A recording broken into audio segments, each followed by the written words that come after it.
Ageo capítulo 1, versículos 1 y 2. El año segundo del rey Darío, en el mes sexto, el día primero del mes, vino la palabra del Señor, literalmente fue la palabra del Señor por medio del profeta Ageo a Zorobabel, hijo de Salatiel, gobernador de Judá, y al sumo sacerdote Josué, hijo de Josadac, diciendo: así dice el Señor de los ejércitos.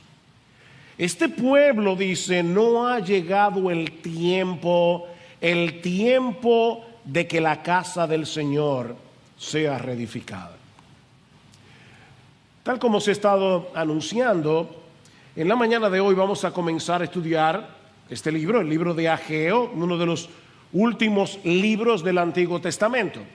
Ageo pertenece al grupo de los profetas menores, llamados así no por ser menores en importancia o por ser menos inspirados que los otros libros de la Biblia, sino porque son menores en tamaño en comparación con los profetas mayores, es decir, Isaías, Jeremías, Ezequiel y Daniel.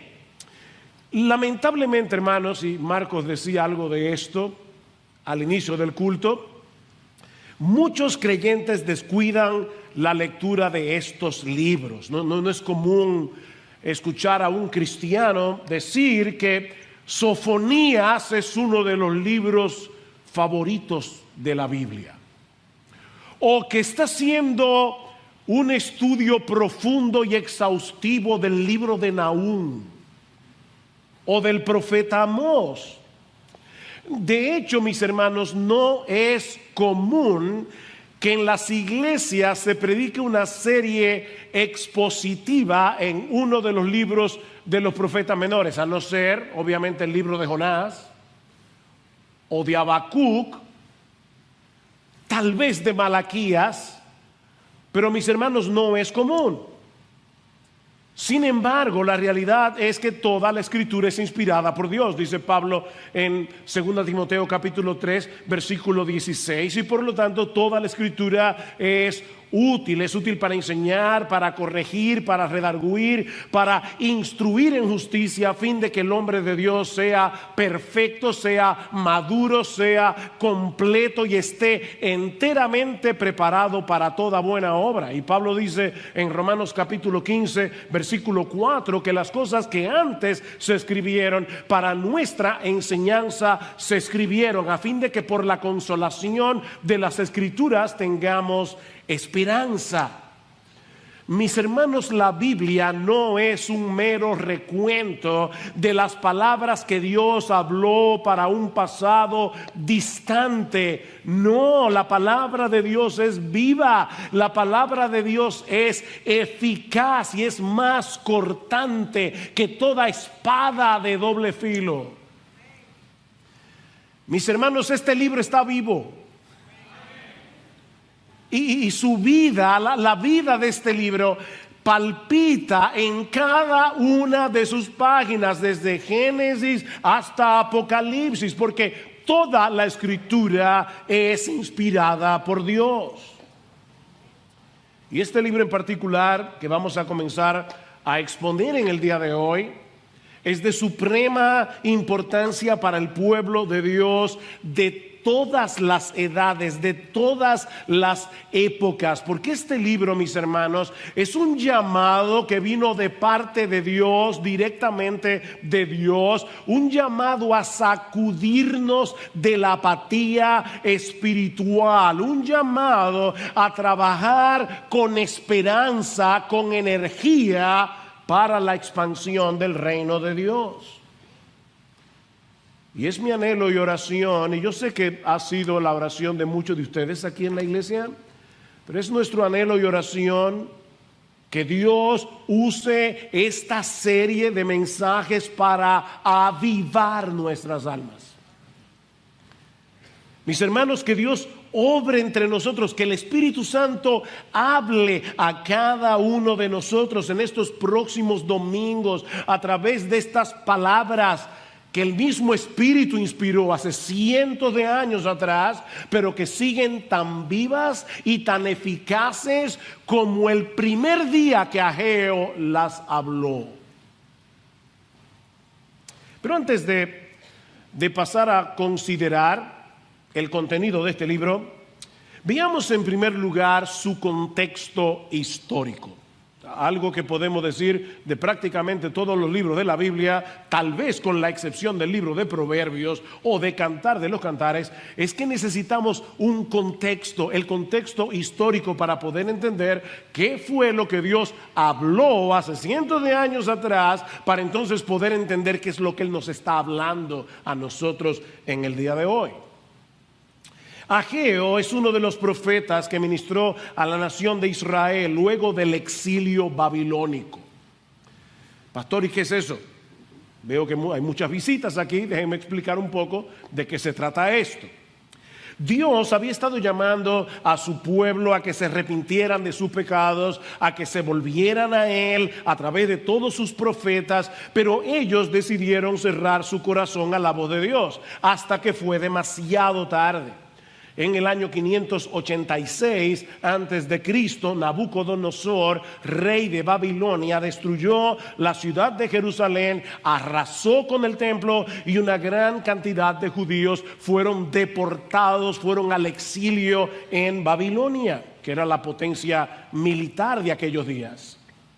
Pero durante todos los años que duró ese cautiverio, 70 años, Dios mantuvo viva la esperanza del pueblo, anunciando a través de los profetas que regresarían del exilio y que volverían a construir la ciudad y el templo. Finalmente Dios cumplió su promesa cuando Ciro el Grande, rey de Persia, emitió un decreto en el año 538 antes de Cristo, permitiendo que los judíos regresaran a Jerusalén y reconstruyeran el templo. Y de esa manera, aunque probablemente Ciro no lo sabía, él estaba cumpliendo lo que Isaías había profetizado unos 300 años antes, donde no solamente decía que un rey persa iba a emitir este decreto, sino que Isaías menciona a Ciro por nombre. Al año siguiente, en el año 537 antes de Cristo, unos 50,000 judíos regresaron a Jerusalén, liderados por Zorobabel, que era un descendiente de David, y de hecho si leen en Mateo 1 se van a dar cuenta que es uno de los nombres que aparecen en la genealogía de Jesús, y por Josué el sumo sacerdote. Tan pronto regresaron a Jerusalén, dice en Esdras capítulo 3 versículo 3, que repararon el altar para poder llevar a cabo los sacrificios, y en la primavera del siguiente año ya habían puesto los cimientos para reedificar el templo. Así que todo parecía estar marchando bien, hasta que algunas tribus vecinas comenzaron a oponerse a la reconstrucción, especialmente los samaritanos. Para colmo de males, el rey Ciro murió en batalla, y su sucesor, el rey Asuero, comenzó a recibir presión para que detuviera ese proyecto de reconstrucción. Obviamente, mis hermanos, todo esto causó un gran desánimo en los israelitas hasta que la reconstrucción se detuvo por completo. Y poco a poco, estos judíos que regresaron del exilio se fueron acostumbrando a celebrar sus sacrificios en las ruinas del templo, mientras se involucraban de lleno en sus propios negocios, en sus propios asuntos. Esa lamentable situación se mantuvo así por 17 años, hasta que Dios levantó a dos de sus profetas, Ageo y Zacarías, para mover al pueblo a retomar la tarea para la cual habían regresado del exilio. Es en ese contexto que Ageo pronuncia 4 mensajes de parte del Señor, que son los que encontramos en el libro del profeta Ageo. Estos mensajes fueron pronunciados en un periodo de 4 meses, en el año 520 antes de Cristo. Y es increíble porque Ageo es cuidadoso en fechar cada uno de estos mensajes. Y el domingo que viene vamos a ver por qué. Pero estos 4 mensajes, obviamente haciendo una equivalencia con nuestras fechas actuales, el profeta Ageo predicó su primer sermón el 29 de agosto, el segundo el 21 de septiembre, el tercero el 17 de octubre y el cuarto el 18 de diciembre. Así que fue un ministerio muy breve, pero que tuvo enormes repercusiones en la historia de Israel en particular, como vamos a ver en estos 5 mensajes, y en la historia de la redención en general.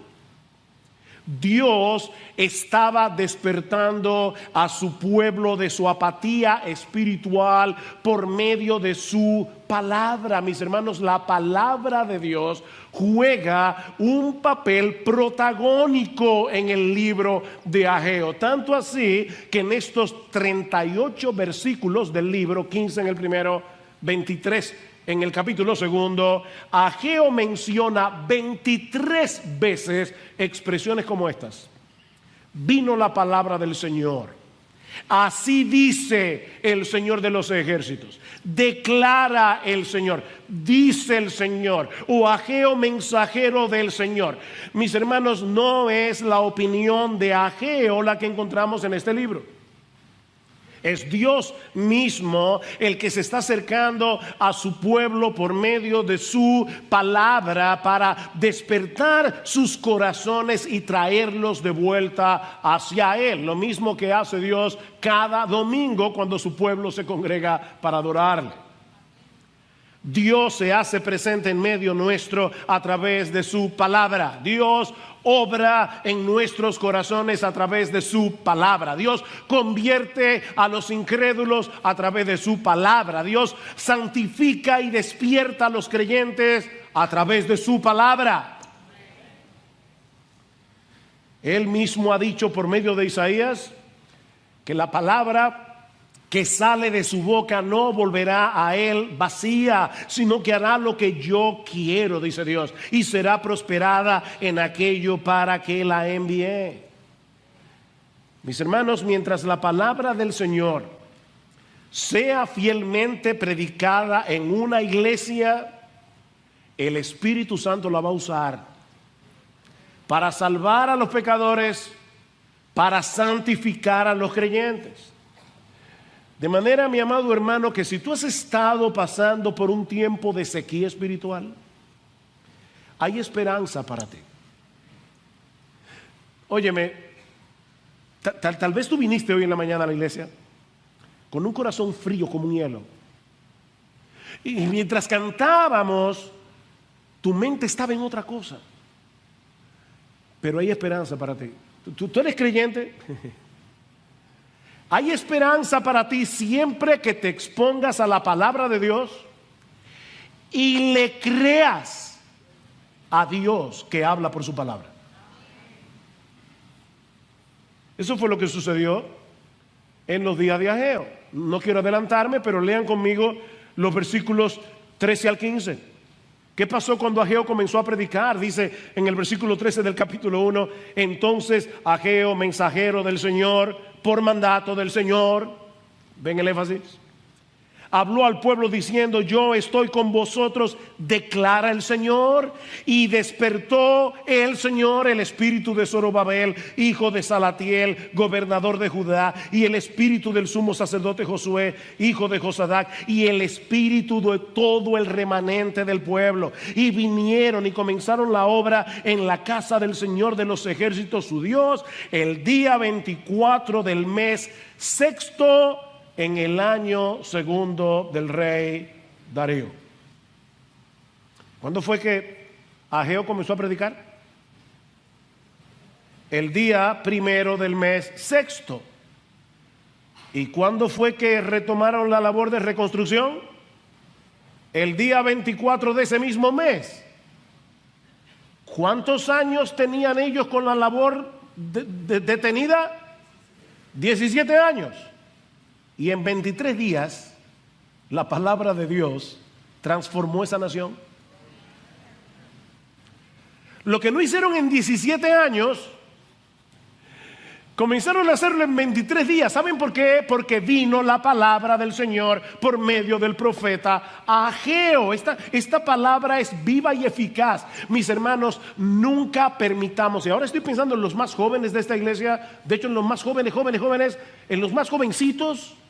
Cuando ustedes crezcan y sean miembros de esta iglesia y ya ninguno de nosotros estemos aquí, nunca permitan que sustituyamos la palabra de Dios predicada desde este púlpito para hacer cosas más entretenidas, para hacer cosas más llamativas, porque solo la palabra de Dios es viva y eficaz.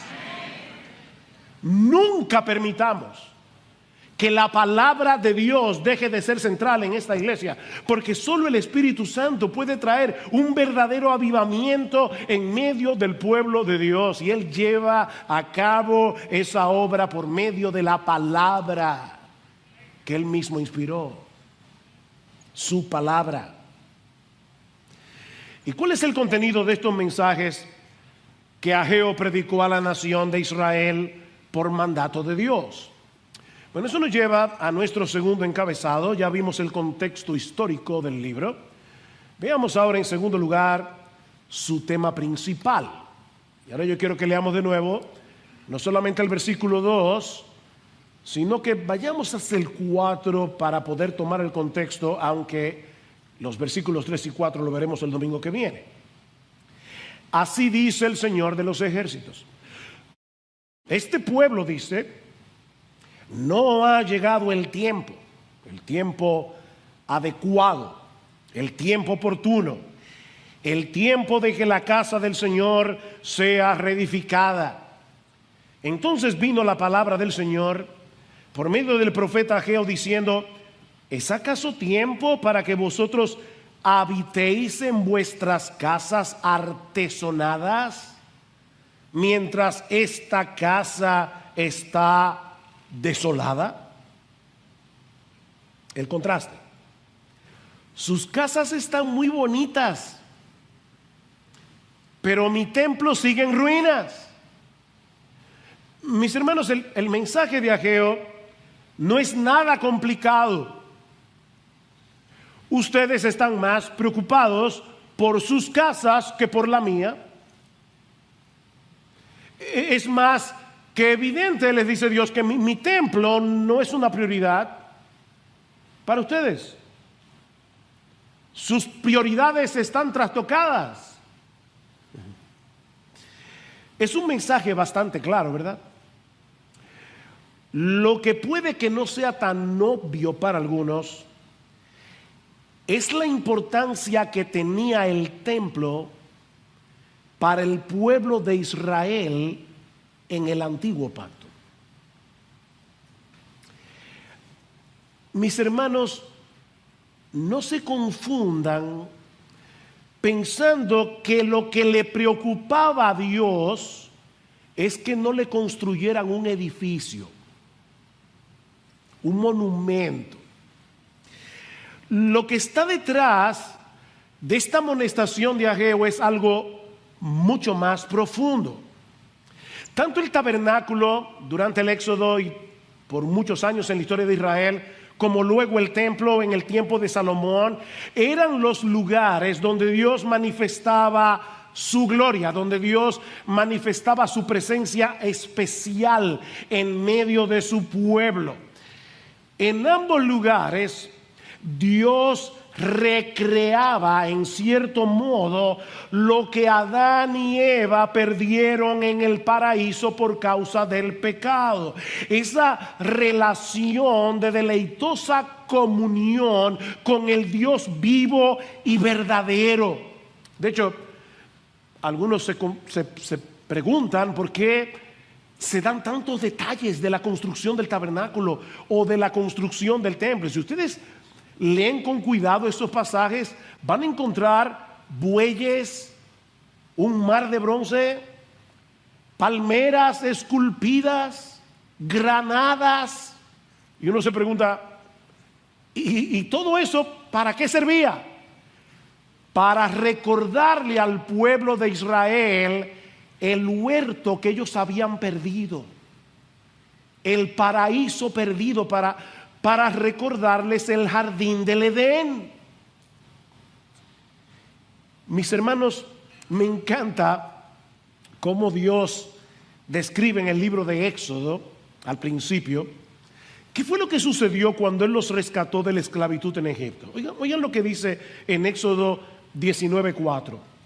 Vosotros habéis visto lo que he hecho a los egipcios y cómo os he tomado sobre alas de águila y os he traído a mí. Os he traído a mí. ¿Ustedes escucharon eso? Con el mismo cuidado con el que las águilas enseñaban a volar a sus polluelos, Dios había tomado a su pueblo con ese mismo tierno cuidado para traerlos hacia Él, no para traerlos a una tierra en Medio Oriente. Y claro que Canaán está incluida en la promesa, pero ese no es el punto. Yo los tomé como con alas de águila para traerlos hacia mí. Mis hermanos, a final de cuentas, la gran bendición que Dios le dio a Israel en los días de Moisés no fue librarlos de la esclavitud en Egipto. La gran bendición fue la bendita posibilidad de volver a tener comunión con Él, de tener comunión con Él. Mis hermanos, es de eso que se trata la redención. Dios nos liberta de la esclavitud del pecado para que seamos suyos, para que podamos estar con Él en una deleitosa relación de amor y adoración. Y lo mismo vemos en la construcción del templo de Salomón. Cuando Salomón ora al Señor y dedica el templo, dice en Primera de Reyes 9:3, yo he oído tu oración, le dice Dios, y tu ruego que has hecho en mi presencia. Yo he santificado esta casa que tú has edificado para poner mi nombre en ella para siempre, y en ella estarán mis ojos y mi corazón todos los días. Wow. Dios le está diciendo, ese templo de piedra yo lo convertí en un santuario para mí. Mi nombre estará allí, mi corazón estará allí, mis ojos estarán allí. Cuando ustedes oren aquí, yo los voy a escuchar como si ustedes estuvieran orando en el mismo cielo. Es por eso, mis hermanos, que la destrucción del templo durante la invasión babilónica fue un verdadero desastre para la nación de Israel. Ese Dios que había hecho un pacto con ellos, que les había prometido que ellos serían su pueblo y que Él sería su Dios, los estaba privando de su mayor bendición, de su más preciado tesoro, su propia presencia en medio de ellos. De nada servía que Ciro emitiera un decreto para que los judíos regresaran a su tierra si ellos no podían disfrutar de la presencia de Dios. Si hay algo claro en el libro de Esdras, que es donde se narra el retorno de los judíos a Jerusalén, es que eso no había sucedido primariamente por voluntad de Ciro, fue por la voluntad de Dios. De hecho, si quieren entender a Ageo y Zacarías, tienen que leer el libro de Esdras.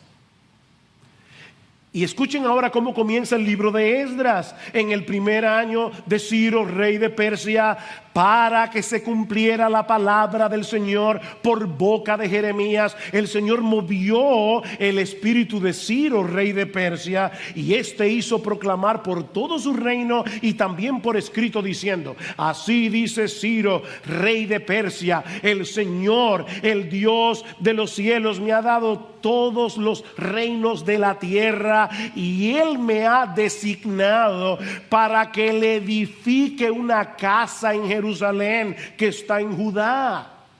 El que de entre vosotros pertenezca a ese pueblo, sea su Dios con él, que suba a Jerusalén que está en Judá y edifique la casa del Señor, Dios de Israel. Él es el Dios que está en Jerusalén. Mis hermanos, no era para complacer a Ciro que ellos debían reconstruir el templo. Ellos debían hacerlo porque esa era la voluntad expresa de Dios. Y era la voluntad expresa de Dios porque Él quería que volvieran a disfrutarlo a Él. Su presencia. Por eso era tan grave esa apatía de Israel en los días de Ageo. Ellos están manteniendo en poco la gloria de Dios. Ellos están manteniendo en poco la presencia de Dios en medio de ellos. Mis hermanos, es impresionante pensar que el Dios del universo quiera tener relación con nosotros.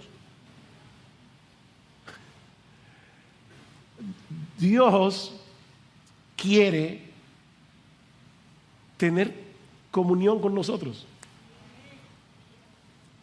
Entrar en una relación de pacto con nosotros para ser nuestro Dios.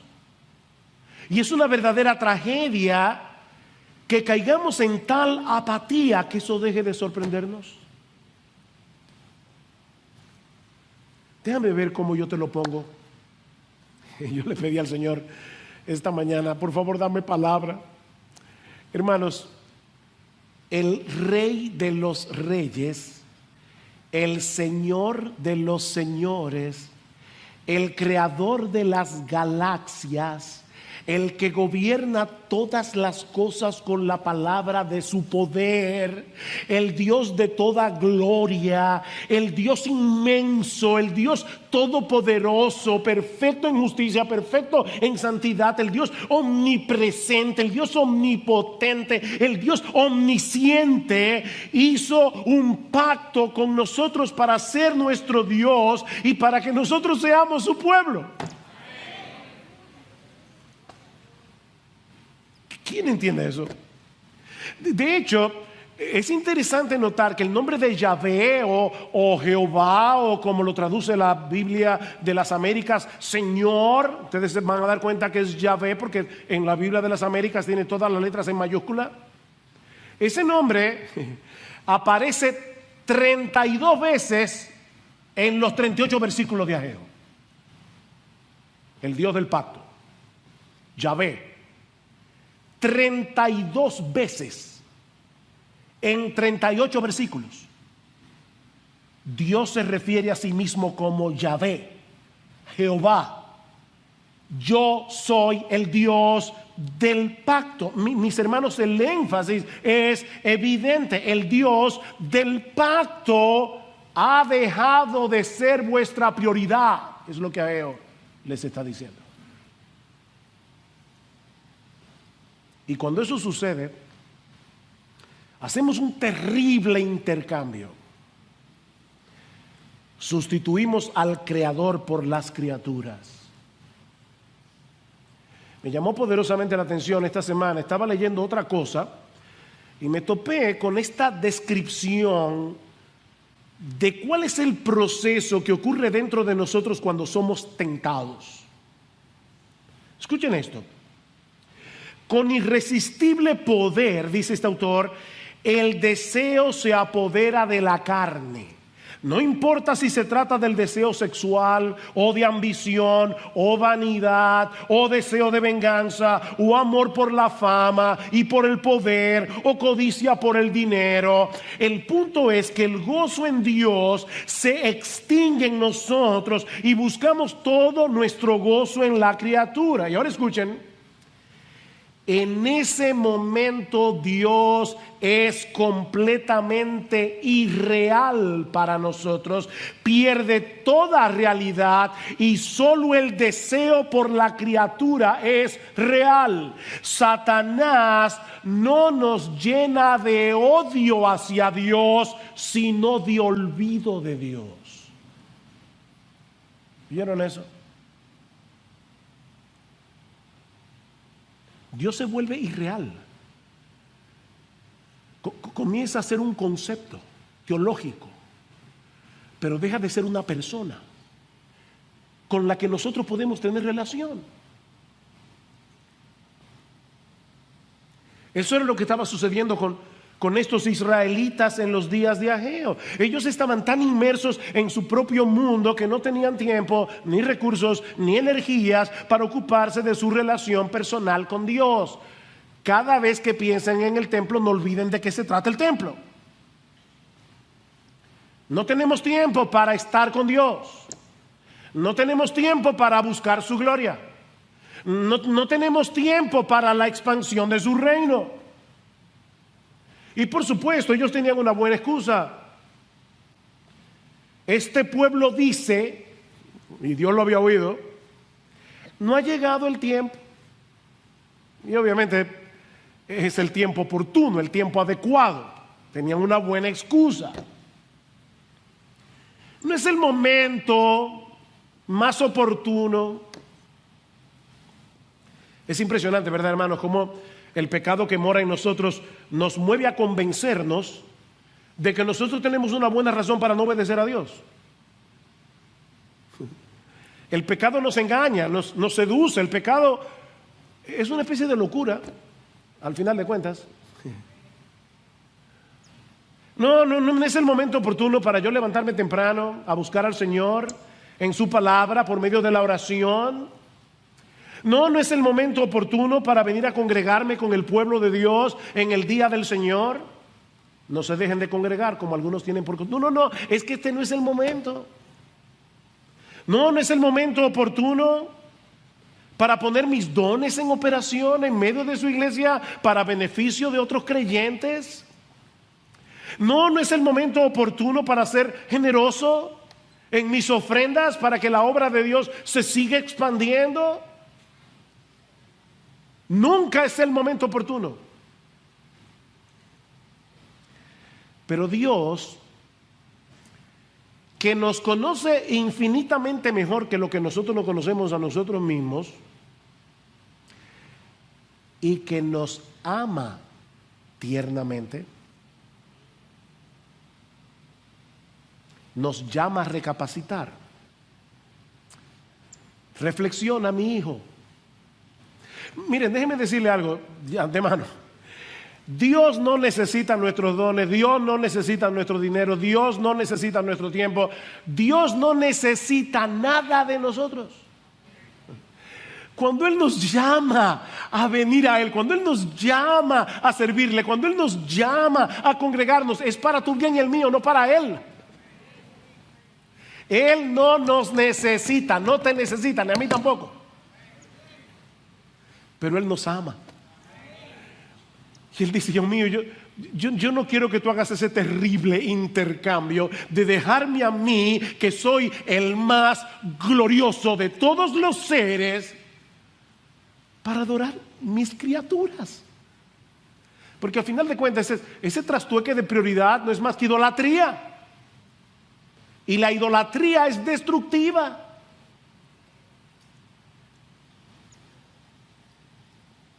Noten cómo Dios constantemente llama a la nación a reflexionar. Versículo 5. Ahora pues, así dice el Señor de los ejércitos, considerad bien vuestros caminos. Versículo 7. Así dice el Señor de los ejércitos, considerad bien vuestros caminos. Capítulo 2, versículo 15. Ahora pues, considerad bien esto de hoy en adelante. Versículo 18. Pero considerad bien esto desde hoy en adelante. Consideren, reflexionen. Ahora, mis hermanos, ¿saben todavía lo que es más sorprendente de esta historia que está detrás del libro de Ageo? Que apenas unos 18 años antes, estos israelitas estaban apasionadamente comprometidos con Dios. Y esto sí que es una advertencia para todos nosotros. Tú puedes estar hoy ardiendo como un querubín, y si descuidas tu vida espiritual, tu relación con el Señor, tu día a día con Él, vas a terminar apagado. Mis hermanos, cuando Ciro el Persa emitió su decreto, un montón de judíos decidieron quedarse en Babilonia, en Persia, porque se habían acomodado allí. Pero estos 50,000 decidieron regresar. Y uno lee rápidamente que volvieron, recorrieron nada más y nada menos que 1,000 kilómetros más o menos en los caminos de aquellos días. Estos hombres y mujeres querían hacer la voluntad de Dios. Mis hermanos, este no era un viaje fácil. Estos hombres y mujeres tomaron la decisión de dejar una vida asentada en Babilonia para irse a vivir a una ciudad que estaba destruida. Ellos estaban bien, algunos estaban bien en Babilonia. Pero estos judíos, decidieron salir a pesar de todos los inconvenientes, todos los peligros de un viaje así. Ellos querían hacer la voluntad de Dios.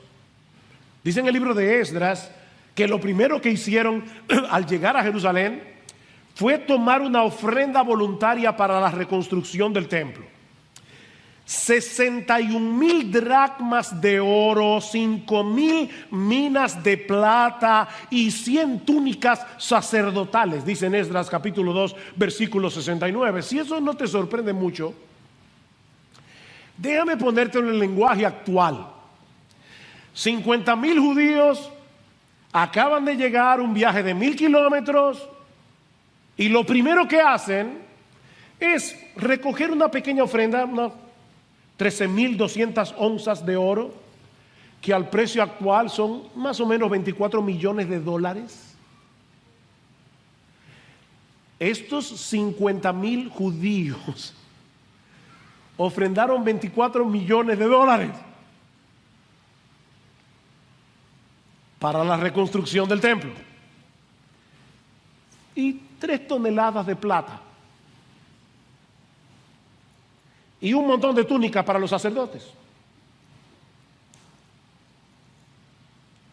En ese momento, la gloria de Dios estaba por encima de sus propios intereses.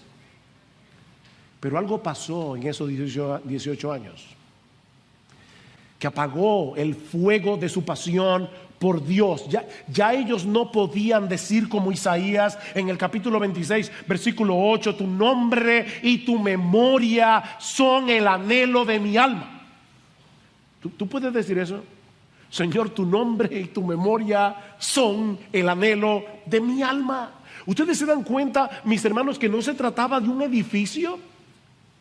Estos judíos tenían sus prioridades invertidas porque ellos habían olvidado su identidad como pueblo del pacto. Ellos se habían olvidado de que eran el pueblo escogido de Dios. Se habían olvidado de la redención. Se habían olvidado de la gloria de Dios y del lugar que ellos estaban llamados a jugar dentro de todo el plan de redención revelado en el Antiguo Testamento.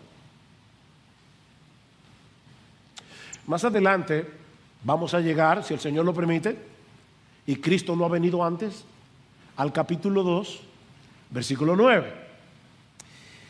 Y yo no puedo ahora ampliar ese texto, pero permítanme hacer un breve comentario y así poder ayudarlos a conectar el pasado con el presente. Dice en Ageo capítulo 2 versículo 9: la gloria postrera de esta casa será mayor que la primera, dice el Señor de los ejércitos, y en este lugar daré paz, declara el Señor de los ejércitos. ¿Cuándo se cumplió esa profecía? Bueno, se ha estado cumpliendo, por lo menos en 3 etapas. En primer lugar, esta profecía se cumplió cuando Dios el Hijo se hizo hombre en la persona de Jesús. Ustedes recuerdan lo que el Señor le dijo a los judíos luego de la primera limpieza del templo en Juan capítulo 2, en el versículo 19: destruid este templo y en 3 días lo levantaré. Y ellos dijeron: pero oye, 40 años se han empleado para poder construir el templo de Herodes en este caso, y tú dices que en 3 días lo vas a levantar y lo vas a reedificar. Pero Juan hace el comentario editorial: pero él se refería al templo de su cuerpo. El templo de su cuerpo. En una ocasión Cristo le dijo a los judíos: ¿saben qué? Uno mayor que el templo está aquí. ¿Qué dice el Evangelio de Juan en el capítulo 1? En el principio era el verbo, y el verbo era con Dios, y el verbo era Dios. Y luego en el versículo 14: y aquel verbo fue hecho carne y tabernaculizó entre nosotros, dice el texto griego, literalmente. Cristo puso su tienda de campaña como un tabernáculo en medio nuestro, y vimos su gloria, gloria como del unigénito del Padre, lleno de gracia y de verdad. Mis hermanos, Cristo es el templo. Cristo es la personificación de la gloria de Dios. Cristo es el lugar donde hoy podemos encontrarnos con Dios. Cristo es el templo. ¿Qué dice Ageo? La gloria postrera de esta casa será mayor, porque no hay nadie más glorioso que nuestro Jesús. Pero eso no se queda ahí. Recuerden que nosotros estamos unidos a Él. Y como estamos unidos con Cristo, nosotros, la iglesia, somos el templo espiritual en el que Él manifiesta su gloria. Pablo dice en 1 Timoteo capítulo 3 versículo 15 que la iglesia es la casa de Dios. Y en Efesios capítulo 2 versículo 20 dice que los creyentes estamos siendo edificados sobre el fundamento de los apóstoles y profetas, siendo la principal piedra del ángulo Jesucristo mismo, para ser un templo santo en el Señor. Cada uno de nosotros individualmente es templo del Espíritu Santo, dice Pablo en 1 Corintios capítulo 6 versículo 19. Pero cuando nos congregamos todos juntos en el día del Señor, manifestamos visiblemente esa realidad de ser la morada de Dios por medio de su Espíritu. Este es el templo de Dios. No parece tan extraordinario. ¿Sabe por qué? Porque no estamos viendo a cada creyente con los ojos de la fe. Cada creyente es un mini templo del Espíritu Santo, donde mora el Espíritu de Dios, y una piedra viva de este templo.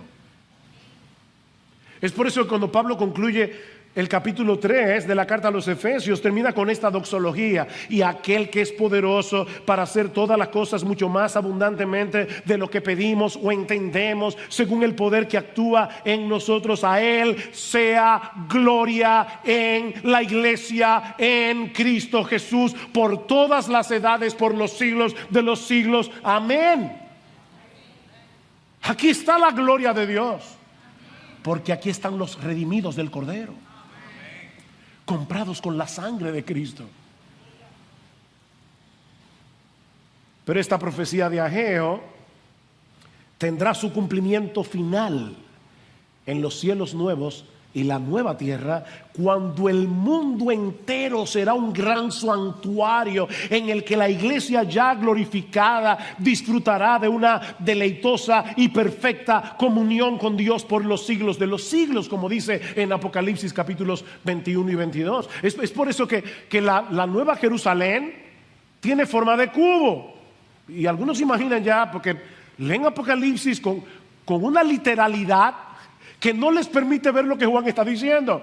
¿Vamos a vivir en una ciudad en forma cúbica? Por supuesto que no, mis hermanos. ¿Qué tenía forma de cubo en el Antiguo Testamento? El lugar santísimo. Nosotros habitaremos en el lugar santísimo, en la misma presencia de Dios por los siglos de los siglos. Es por eso que no habrá templo en la Nueva Jerusalén, porque ya no lo necesitaremos más.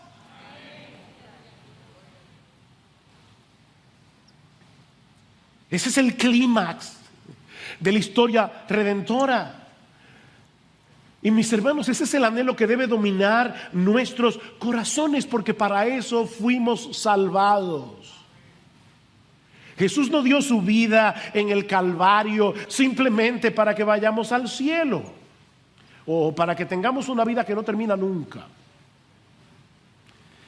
Tenemos vida eterna, entonces es una vida interminable. No, digo, sí lo es, pero ese no es el punto. Y esta es la vida eterna.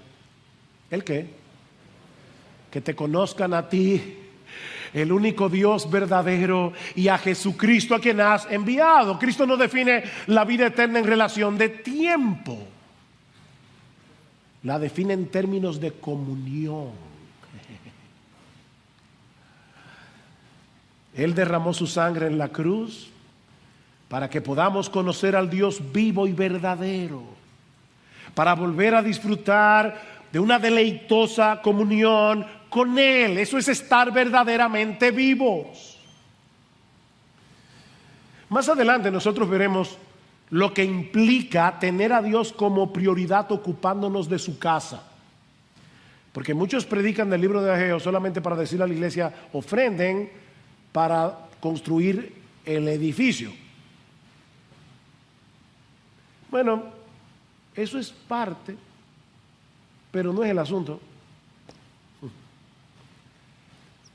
No. La casa de Dios y ocuparnos de la casa de Dios no es primariamente ocuparnos de este edificio de varilla y cemento. Es ocuparnos de las piedras vivas que conforman ese templo, que se llama la iglesia. Pero eso lo veremos en otro mensaje. Mi llamado en el día de hoy es el mismo que hizo Ageo hace cientos de años. Consideren, recapaciten. Mi hermano, mi hermana, ¿qué tan real, qué tan valioso, qué tan precioso, qué tan adorable, qué tan glorioso sigue siendo Dios para ti hoy?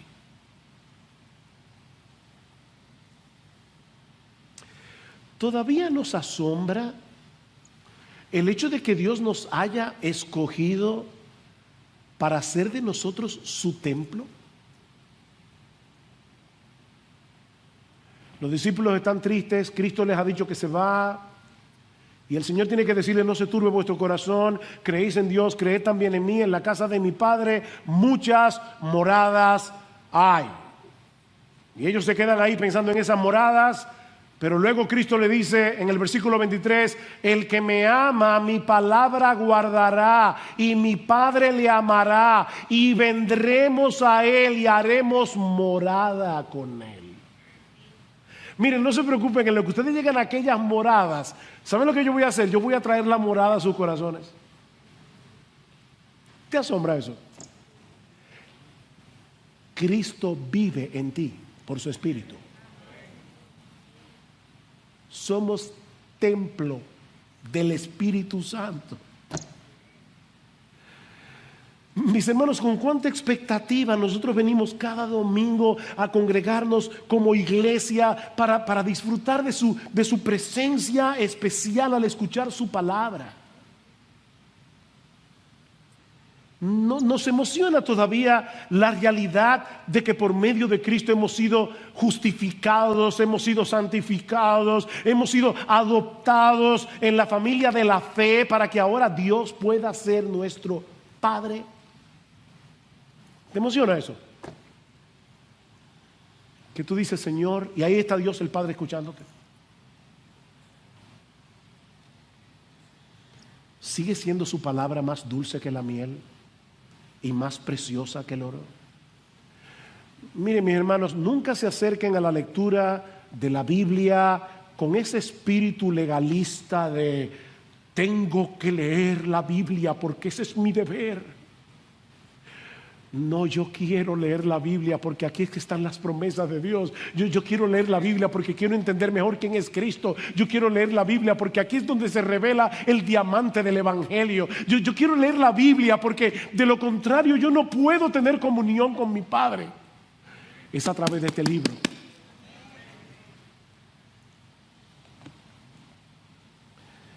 Mi hermano, si al oír estas cosas te das cuenta que estás atravesando por un tiempo de sequía espiritual, que has estado viviendo en automático,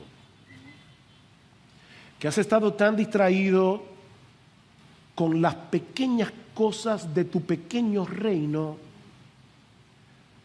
que estas gloriosas verdades tan extraordinarias se han vuelto triviales para ti. No te quedes ahí.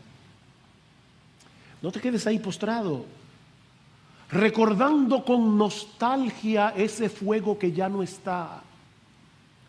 Wow, yo me acuerdo cuando yo era recién convertido. No te quedes en ese mundo de nostalgia. Cristo ha prometido a los suyos que Él no quebrará la caña cascada. Y Él no va a apagar el pábilo que humea.